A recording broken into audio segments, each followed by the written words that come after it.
Namaste Bitya, Khush raho Bitya. Myself JVN Dr. Barkha Khurana. Today we'll be talking about cerebrospinal fluid, which is a part of curriculum of human physiology, BPT second semester, and it is also important for students of neurology. So let us start with cerebrospinal fluid. It is a fluid that is contained in the central canal of spinal cord, subarachnoid space and cerebral ventricles, and it is a part of extracellular fluid.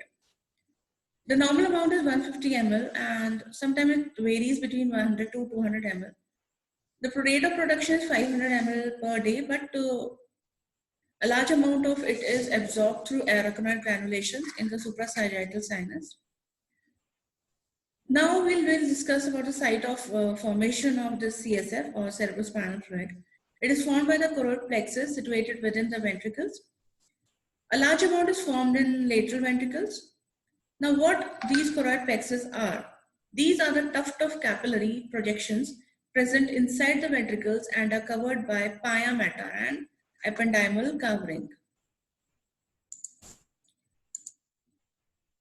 Now how it is formed? What is the mechanism behind it? It is formed in a process of secretion by the choroid plexus. The formation of CSF does not involve any kind of ultrafiltration or dialysis. Instead, with the expenditure of energy, active transport mechanism is involved in the secretion. Now, few substances are responsible that affect the formation of CSF.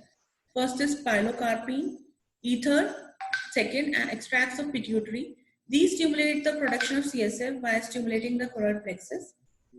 Injection of isotonic saline also stimulates the formation of CSF. Injection of hypotonic saline causes greater rise in capillary pressure and intracranial pressure or ICP and fall in osmotic pressure. All these factors increase formation of CSF.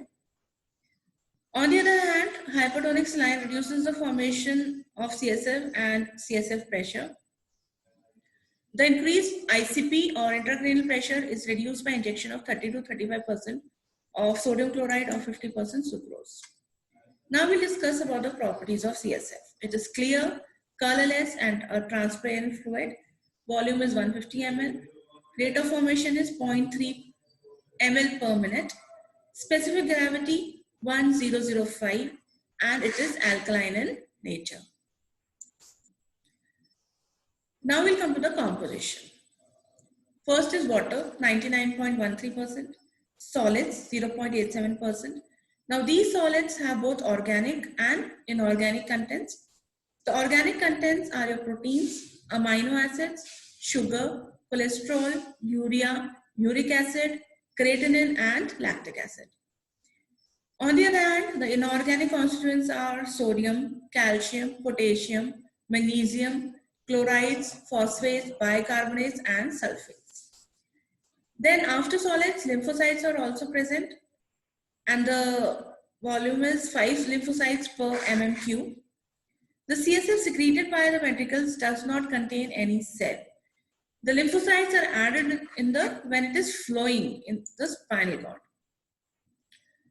Circulation of CSF, which is important for you all to know. From choroid plexus where it is formed and lateral ventricles, it passes to third ventricle via foramen of Monro. From there, it moves to fourth ventricle through aqueductus sylvius. From there, through foramen of Magendie and Lashka, it passes to cisterna magna and cisterna lateralis. And from here, it moves to the spinal subarachnoid space. Now we'll discuss how CSF is absorbed. It is mostly absorbed by the arachnoid villi into dural sinuses and spinal veins. The small amount is absorbed along the perineural spaces into cervical lymphatics and into the perivascular spaces. The mechanism of absorption is by filtration due to pressure gradient between hydrostatic pressure in the subarachnoid space fluid and the pressure that exists in the dural spinous fluid. The colloidal substances pass slowly and crystalloids are absorbed rapidly. Now what exactly the pressure of CSF is? The pressure exerted by CSF in man in recumbent position is 10 to 18 cm or centimeters of H2O. We take it in H2 over here. The pressure in sitting is 30 centimeters of H2O. Coughing and crying increases the pressure by decreasing the absorption. Compression of internal jugular vein raises the pressure of CSF. And CSF pressure ranges from 80 to 100 mm of H2O in newborns and less than 200 mm of H2O in normal children and adults. Now there are different ranges or the limits, maximum and minimum limits of the substances or the solids that are present. Like the lower limit for glucose is 50 mg per dl, whereas the upper limit is 80 mg per dl. For proteins, it is 15, whereas the upper limit is 40 to 45 mg per dl. Now we'll discuss the functions of CSF. First, it maintains a buoyancy. Buoyancy is like the brain is suspended into that CSF, making it very light. Because the mass of human brain is around 1400 grams. But when it is suspended in CSF, it is equivalent to mass of only 25 grams. So the brain therefore exists in neutral buoyancy, which allows the brain to maintain its density without being impaired by its own weight. Because if the weight would have been the same, 1400 grams, it wouldn't have been suspended. This would have cut off blood supply and killed the neurons in the lower sections. Then next is protection. The CSF provides a protective layer or protects the brain tissue from any kind of injury. When something is hit in cases of RTA, road traffic accidents or sports injuries. Then next is our important one is chemical stability. CSF flows throughout the inner ventricular system and the brain and is absorbed back into the bloodstream, rinsing the metabolic waste from the CNS through blood-brain barrier. And this allows for homeostatic regulation of the distribution of neuroendocrine factors. There is prevention of brain ischemia. The prevention of brain ischemia is made by decreasing the amount of CSF in the limited space inside the skull. This decreases total intracranial pressure and facilitates blood perfusion. Now, how do we collect the CSF? First is through cisternal puncture and second is our lumbar puncture.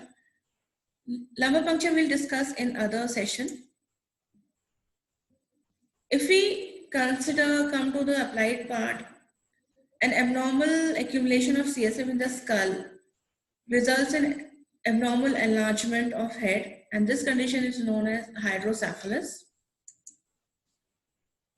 Apart from that, the CSF may contain few bacteria or virus or fungus in cases of meningitis.